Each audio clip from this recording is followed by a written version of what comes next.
strangely, we would also always think that January would be really good, and January last year was kind of weak.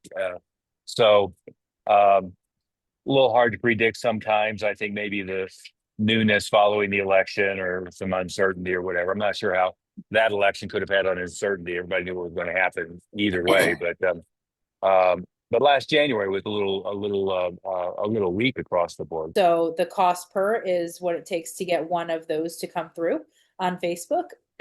And you can see, kind of our costs ranging anywhere from $10 per to 60 to 75. A couple of the higher ones, we are often seeing some regularity of that depending on their geographic area and the type of audience that they're going after, especially from a geographic standpoint. Sound doesn't matter on video, so it doesn't a talking head video is not going to do very well, because most people don't have their sound on as they're scrolling Facebook or Instagram.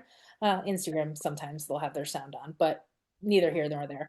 But so yeah, action oriented videos are the ones that perform the best. Quality has a lot to do with it. If it's a big blur, then yes, we don't want to use it. And generally, we just don't use those videos if they are not decent quality enough.